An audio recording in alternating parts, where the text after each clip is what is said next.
Hello, welcome to my PyCon India 2021 talk, Type Check Django app. Who am I? I'm a software engineer based out of Bangalore. I'm Grace Kumar. I work for this company Airbase. Airbase is a single platform to manage all non-payroll spend in the company using corporate cards. We write most of our APIs using Python Django and other components using Python and Java. If you'd like to explore what we do and like to work with us, you can contact me offline. Python introduced gradual typing in Python 3.5 onwards, and then you can annotate your source code to contain type information. Throughout this talk, all the code sample which I show is picked up from Python version 3.8 plus and Django version 3.2. Whenever I say static typing, it means my static typing or static type checker, I mean MyPy. There are other static type checker available as well, but for this entirety of the talk, I will be focusing on MyPy and its ecosystem. Types at runtime. So Python is a dynamic type language. When you create a variable or a data holder, you no need to mention the type, but internally Python understands the type. For an example, Python contains inbuilt function called type, where you pass in a data holder, it will return the type of the data in that particular holder. Here we have an example where we pass in a tuple, where first element is a string, second element is an integer, and the type function returns the type as a tuple. A similar thing in the next example, where we pass a result from user object dot filter. The user is an inbuilt Django user model, and the type function returns the type as query dot query set. Static checker type. Similar to type function, MyPy also contains a function called reveal type, which is only available during static type checker time. So when we pass in a tuple to it, the function returns the value as tuple, but it goes one level extra and returns a type of each element inside the tuple. In this case, it says tuple of string comma integer. That is, first element is of type string, second element is of type integer. So as you can see, the difference between a dynamic types are dynamic runtime and types at static type checker time. Same thing here. Here you pass a result of a filter method to reveal type. Django user instance query set. So you can see it's a user manager of user. So this is a bug in Django third-party library Django stubs. It is supposed to say it as a query set of user. So how do we configure MyPy to for a Django project? By default, Django project does not contain any type information. So all the type information for a Django project is contained in a third-party library called Django stubs. So we need to configure MyPy to pick up all the type information from this project Django stubs. The first, we need to tell MyPy where is the plugin located for the Django project. So we say MyPy underscore Django plugin dot main. That is the entry point for all type information for Django project. Now second is that to work for Django stubs project, we need to specify what is the current settings file location. So mypy.plugins.django stubs is a very specific configuration detail passed on only to this plugin Django stubs. Here we say what is the Django settings module file location. So annotation syntax. So here is a simple function where here is a simple example for various annotation syntax. So the annotation syntax is the name colon type and equal to what is the value. So we provide three pieces of information. In normal Python code, you only provide two pieces of information, a name equal to value. There's one extra piece of information required by the type checker, that is a type of the data holder. Sometimes this type can be automatically inferred. Sometimes you need to explicitly mention what is the type. Here we have an example, lang colon str equal to Python. That means a language variable is of type string. The syntax is similar, name colon the type, the value. Let's go and see the simple sum function. Sum function takes in two arguments and returns a value. The both input arguments a and b is of type integer, and we annotate the return type using an arrow syntax. Where arrow syntax return says that the return value of this function is integer. The same syntax is applied to a initializer method, self Since we know self is an instance of the current class, we no need to annotate, and the rest of the three attributes, rest of the three arguments, name, age, is alive, has got type notation, same syntax, colon str, colon int, and colon bool. Annotating Django code. Let's start with a simple view function. So here is a simple view function index which takes in a HTTP request and returns a HTTP response. Both HTTP response and HTTP request and response is imported from Django.http. The annotation follows the same syntax, request colon HTTP request, and the arrow mark indicates what is the return type. Here it's HTTP response. And here is a slightly different function. Rather than returning HTTP response, the function returns a HTTP response not found. There are three different ways to annotate the same function. The first, the input argument HTTP request, there is no difference, but the return type, there can be three different ways to annotate. First is exact return type, that is HTTP response not found, and second is HTTP response, and third one is an object. All three are valid type annotation. When you run MyPy against this piece of code, MyPy will not complain or throw any errors. It will accept all three as valid annotation. Why is that the case? So Python has got this method resolution order. A method resolution order says what is the order of inheritance in a class from the child class to the parent class in a linear order. So how do we find out what is the method resolution order? Every class has got this method called .mro. For example, HTTP response.mro returns a list of inheritance order. Here it is HTTP response inherits HTTP response base. HTTP response base inherits object. Now let's see the MRO for HTTP response not found. Let's say HTTP response not found, HTTP response not found inherits HTTP response, and HTTP response inherits HTTP response base, and then objects. Because of this order of inheritance, MyPy is not complaining even when a function returns HTTP response not found. The annotation is HTTP response. Here is an important principle to remember, Liskov substitution principle.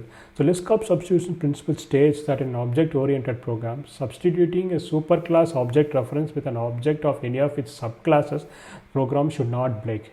Since HTTP response not found is inherit HTTP response and as well as object, when we annotated the same function to return object as well as HTTP response, MyPy did not complain. This is important rule to remember while writing object-oriented code and trying to annotate that particular piece of code.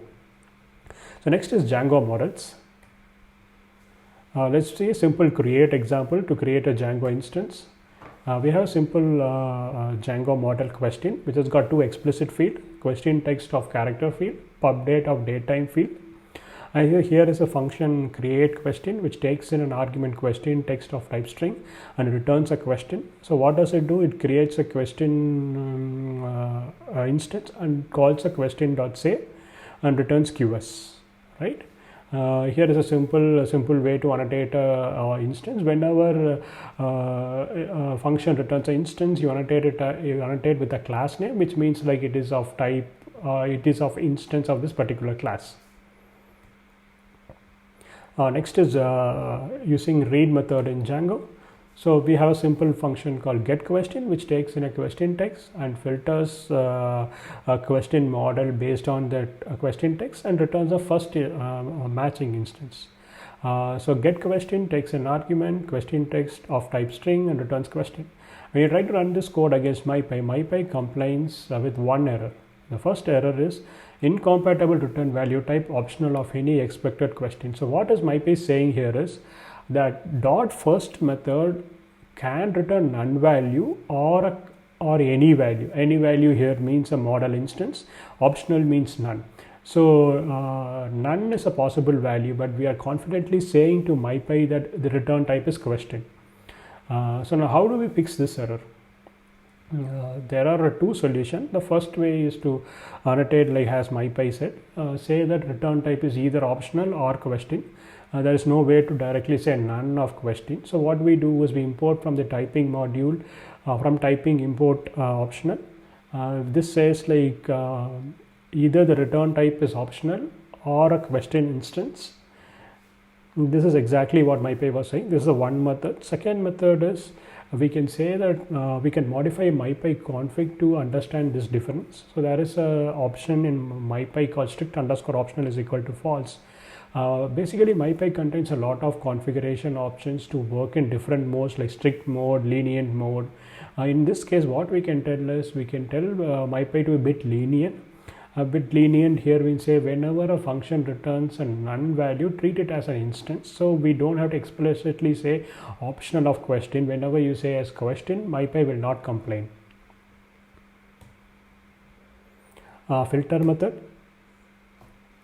So question, whenever you try to query Django model through objects, it returns either an instance or instance of the model or a query set. For example, here is an example question.objects.all and question.objects.filter. So question.objects.filter returns a query set, and query set contains a question inside it. So you can consider query set is more like a box type where the outer type is a query set, inner type is all the instances of the same model. So here is a simple example called filter question. It takes in a text and filters the question starting with the text, and filter method is it is equivalent to SQL like operator or equal to operator, and exclude is not equal to. But the filter question and exclude question, the annotation is similar. Query set of question. The outer type comes first, inner type comes second. So left to right. Some other methods with return query set are all, reverse, none, and this all use chain. These all methods are chainable. So every one returns query set. I'm going to take a sip of water.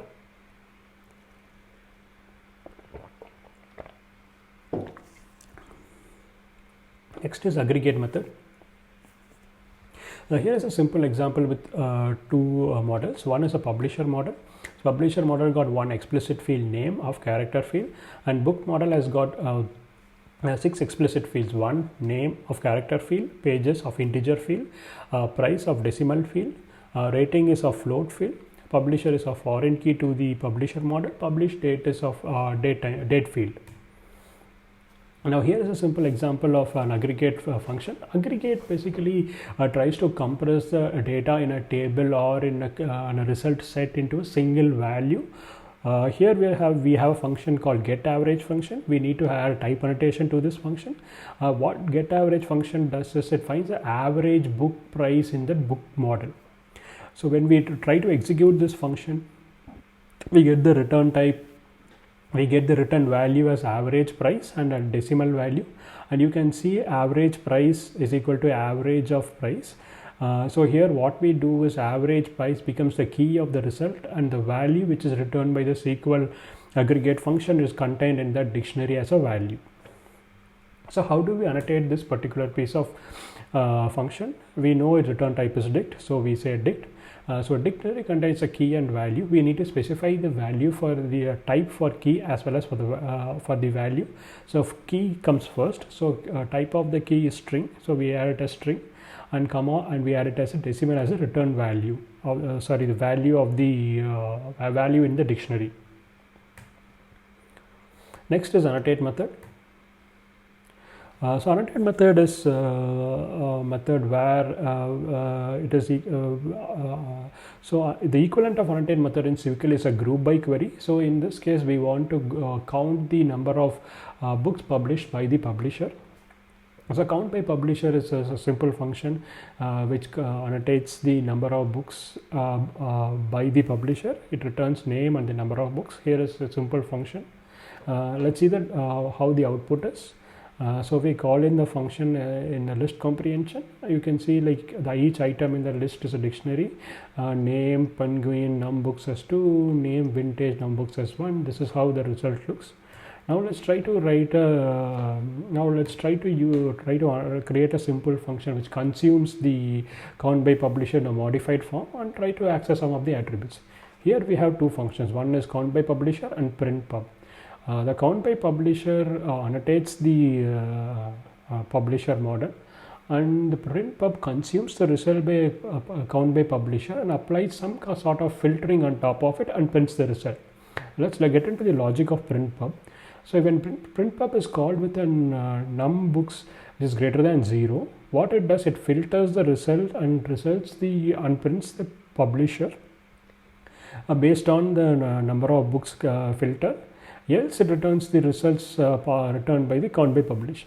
Once we have the result, then there is a for loop which consumes the result and prints a name and the num books published by the publisher.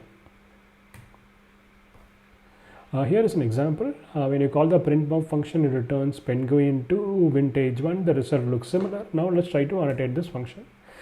Since we know that return type is going to be more than one item, so we know it is going to be, since we use for loop, we can call it as an iterable as a outer type and inner type to be some sort of a dictionary like structure.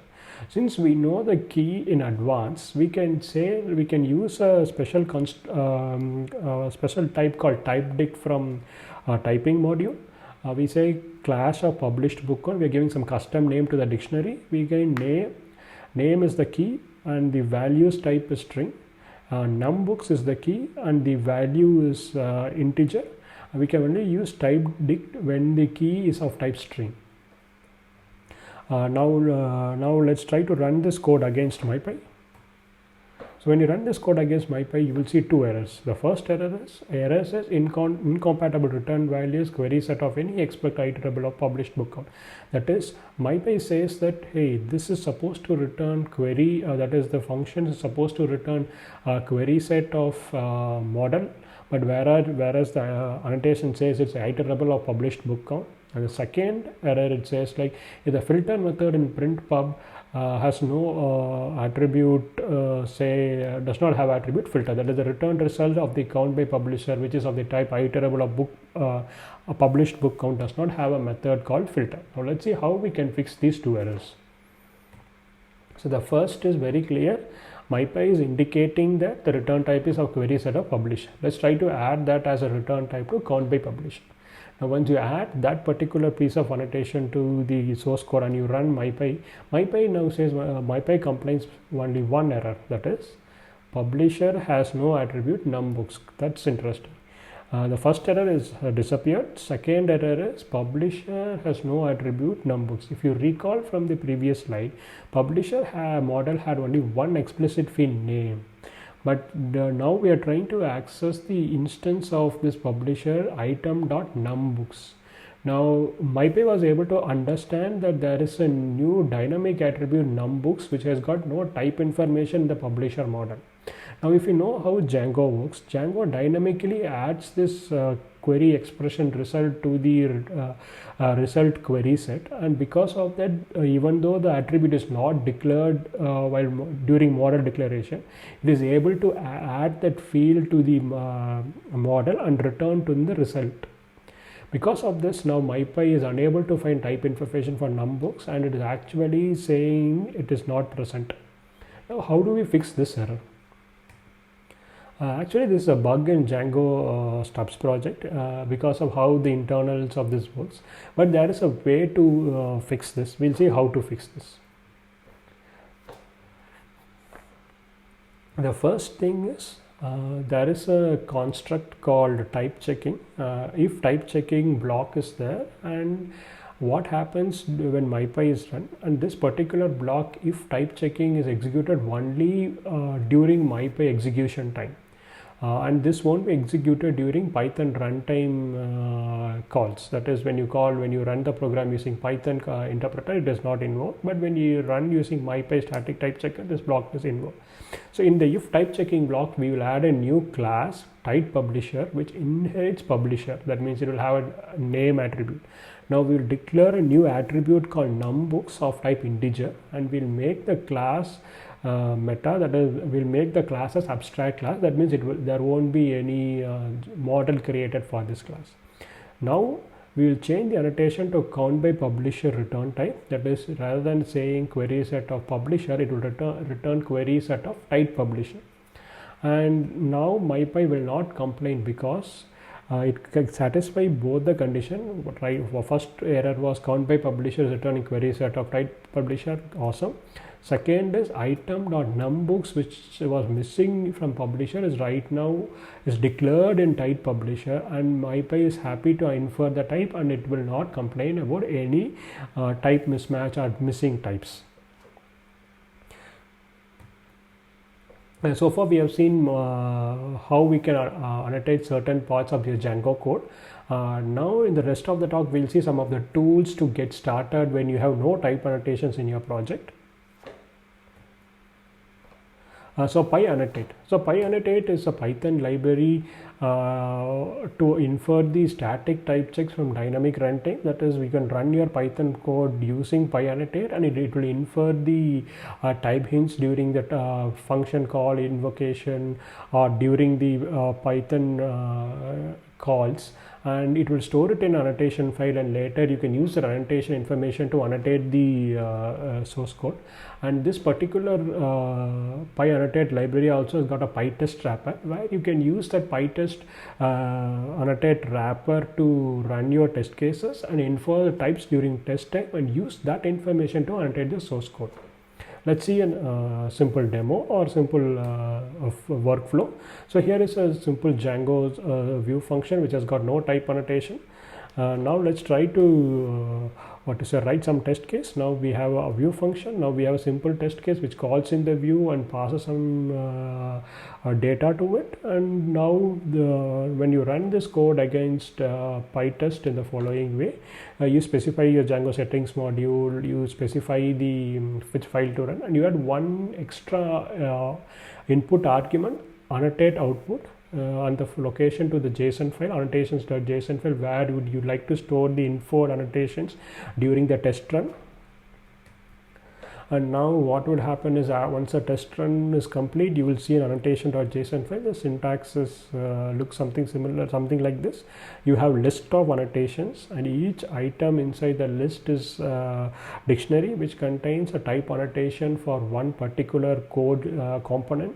It contains the path of the code component, line number of the code component, what is the function name, what is the type signature, suggested type signature, and number of samples collected during the run. Now that you have the annotations file, now you can apply the changes to that particular file. You can run PyAnnotate -- type info and mention where is the annotation file is located. And next is like which file would you like to rename it. And third is what is the syntax to use. This library supports both Python 2 and Python 3 type syntax. Now I want to apply only Python 3 type syntax, hence I'm passing the flag --py3.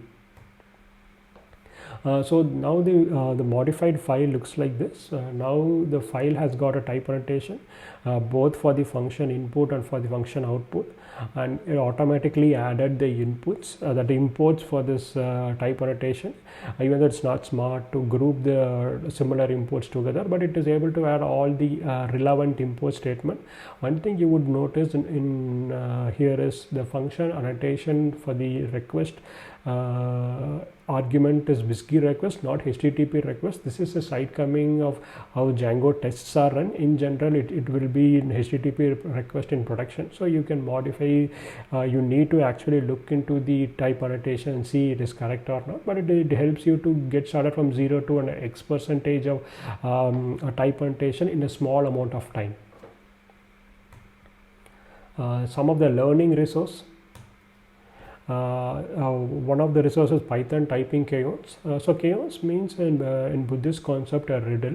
As a learner or a monk is given with a riddle, and by solving the riddle, the monk understands what is the important meaning or underlying meaning of the particular riddle, right? And it also helps to understand the concepts at a concrete level. So similar to the concept that I created a new repository, Python typing crayons. The Python typing crayons is a GitHub repository with a lot of Python examples. As a learner, you check out the Git repository and try to run the command line tool CLI.py, and the code is organized into three categories: Python, Django, and DRF. Each section contains one particular chaon for one particular concept. For example, like there are 20 files in Django, or 20 files in Python category, and 4 files in Django, and 3 and 2 in Django REST framework.